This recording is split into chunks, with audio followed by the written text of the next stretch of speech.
Tonton video ini sampai selesai agar Anda tidak gagal paham.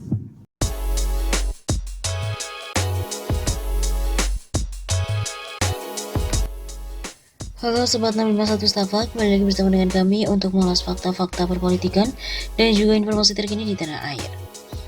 Berita datang dari Menak, ada dekorasi pohon Natal di kantor Kemenak dan dipamerkan oleh Abu Janda. Pegiat media sosial Permadi Arya memposting sebuah foto dekorasi pohon Natal di lobi kantor Kementerian Agama atau Kemenak, Jalan Lapangan Banteng Barat, Jakarta. Pria yang akrab disapa Abu Janda itu menyebut bahwa baru di era kepemimpinan Menak Yakut Holil ini atau Gus Yakut dekorasi pohon Natal berdiri di kantor Kemenak. Ini lobi kantor Kementerian Agama atau Kemenak, pusat di Jalan Lapangan Banteng, baru di era Gus Menteri Gus Yakut didekorasi nuansa Natal. Keren kan? Kata Abu Janda di akun Instagramnya, dilihat melalui redaksi Senin 20 Desember. Abu Janda lantas mengungkit surat edaran kantor wilayah Kemenak tentang pemasangan spanduk ucapan Natal dan Tahun Baru yang ditentang oleh Ormas Islam. Mereka menuntut agar surat edaran tersebut dicabut, namun Kemenak bersikukuh tidak mencabut surat edaran pemasangan spanduk ucapan Natal dan Tahun Baru. Saya mau cerita sedikit yang tidak kalah keren, ceritanya Kemenak Sulsel terbitkan edaran himbauan untuk pasang spanduk ucapan Selamat Natal. Lalu Ormas Kadrun kepanasan geruduk Kemenak Sulsel tuntut agar edaran dicabut. Kata Abu Janda, tapi Kemenak tegar tidak akan mencabut edaran tersebut meski ditekan. Keren, sudah seharusnya negara jangan kalah pada tekanan Ormas Kadrun. Apresiasi buat staf sus Kemenak. Begitu lanjutnya. Sebelumnya staf khusus Menteri Agama bidang toleransi, terorisme, radikalisme dan juga pesantren Nuruzzaman membantah kabar Kanwil Kemenak Sulawesi Selatan telah mencabut edaran tentang pemasangan spanduk ucapan Natal dan Tahun Baru. Kanwil Kemenak Sulawesi Selatan tidak pernah mencabut surat edaran pemasangan spanduk ucapan Natal dan juga Tahun Baru, ujar Nuruzzaman. Nuruzzaman juga membenarkan Kanwil Kemenak Sulawesi Selatan telah menerbitkan edaran tentang pemasangan spanduk ucapan Natal dan Tahun Baru. Nuruzzaman juga mengakui ada permintaan agar Kanwil Kemenak Sulsel mencabut surat edaran tersebut, namun itu tidak dilakukan. Sebab Kemenak adalah instansi vertikal dan juga menjadi representasi dari negara. Kementerian Agama adalah kementerian semua agama, bukan hanya kementerian satu agama. Kementerian Agama berkewajiban mengayomi, melayani dan menjaga seluruh agama termasuk merawat kerukunan umat beragama. Nuruzzaman juga memastikan negara dalam hal ini Kementerian Agama termasuk Kanwil Kementerian Agama Sulsel berkewajiban melayani seluruh agama.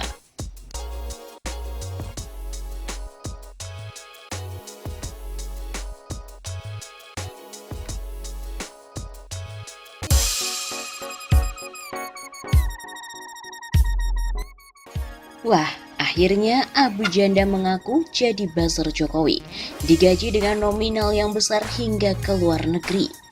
Permadi Arya mengaku mulai giat di media sosial sejak 2015. Lewat nama fiksi Abu Janda, dia membuat beragam parodi untuk melawan terorisme, ISIS, dan radikalisme yang berkembang khususnya di media sosial.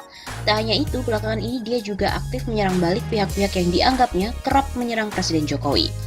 Simpati itu tumbuh karena dia melihat Jokowi sebagai figur yang paling banyak difitnah sejak Pilpres 2014. Pak Jokowi itu calon presiden yang paling banyak difitnah dalam sejarah politik Indonesia.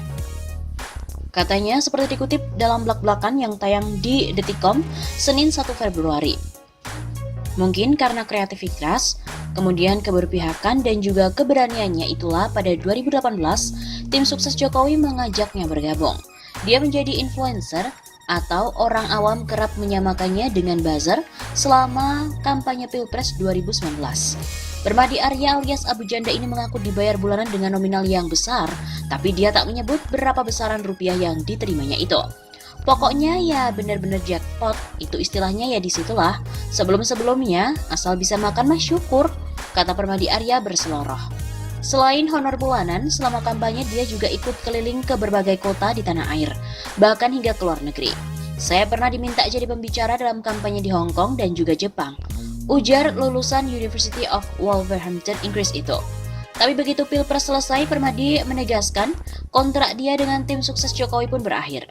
Tapi terus dipelintir kemana-mana seolah masih tetap jadi buzzer. Itu enggak bener, kita dah dibubarin. Karena telah menerima honor bulanan yang besar, Permadi Arya mafhum bila dirinya kemudian tak pernah ditawari untuk menjadi komisaris di BUMN seperti anggota tim sukses yang lainnya. Abu Janda yang mengaku dapat jackpot ketika menjadi buzzer untuk tim Jokowi pun akhirnya mendapatkan komentar dari ex-elit TKN Jokowi Ma'ruf, dan mereka baru mengetahui bahwa buzzer Jokowi mendapatkan duit. Wah, itu nggak tahu saya. Kami di TKN saja nggak dapat honor, nggak dapat gaji. Jadi kita nggak tahu, kalaupun itu Abu Janda direkrut, bisa jadi bukan TKN yang merekrut. Bisa jadi salah satu relawan yang merekrut karena di bawah TKN itu banyak relawan. Itu kita nggak tahu, kata ex-wakil direktur saksi TKN Ahmad Baidowi kepada wartawan pada hari Senin 1 Februari.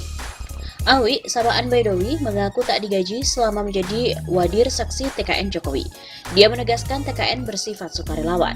Lebih jauh, Awi juga mengaku tidak mengetahui nomenklatur buzzer Jokowi di dalam struktur tim sukses. Dia menyebut ada kemungkinan Abu Janda bekerja di bawah relawan Jokowi, bukan di struktur TKN. Setahu saya tidak ada buzzer, itu semacam relawan ya yang begitu-begitu. Kan tidak ada di situ nomenklatur buzzer. Jadi dugaan saya kalaupun Abu Janda mengklaim menjadi buzzer Jokowi bisa jadi salah satu relawan yang merekrut. Abu Janda di dalam blak-blakan Detikcom mengaku diajak bergabung dengan tim sukses Jokowi pada 2018 karena kemungkinan faktor kreativitas, keberpihakan, dan keberaniannya. Dia menjadi influencer atau orang awam kerap menyamakannya dengan buzzer selama kampanye Pilpres 2019.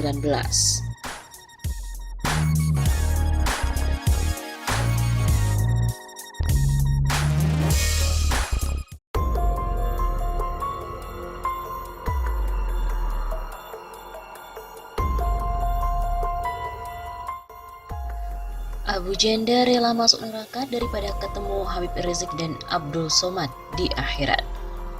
Pegiat media sosial Permadi Arya alias Abu Janda kini mulai terlihat aktif di media sosial setelah lama menghilang pasca kasus ujaran kebencian terhadap Islam dan rasis terhadap Natalius Pigai. Dilihat di akun Instagram @permadiaktivis2, Abu Janda ikut merespon kontroversi Gus Miftah yang berceramah di gereja.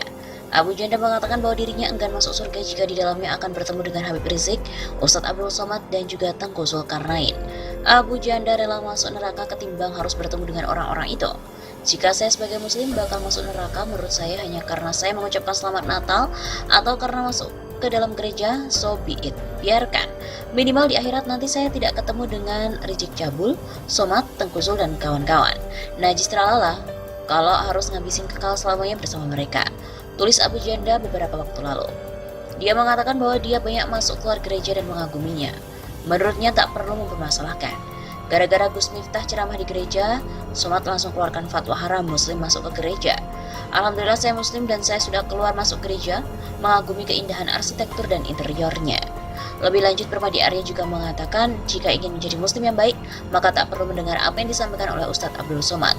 Membuat saya semakin yakin, jika ingin jadi muslim yang baik, apa yang Somad larang, lakukanlah. Insya Allah kita akan jadi muslim yang baik di mata Allah. Sebelumnya, kepolisian hingga kini belum menahan atau menetapkan tersangka terhadap kasus Abu Janda yang dipolisikan oleh Ketua KNPI. Padahal Abu Janda sendiri telah diperiksa sebanyak 2 kali atau kasus ujaran kebencian dan juga rasis di media sosial. Polisi berdalih hingga kini proses masih berjalan.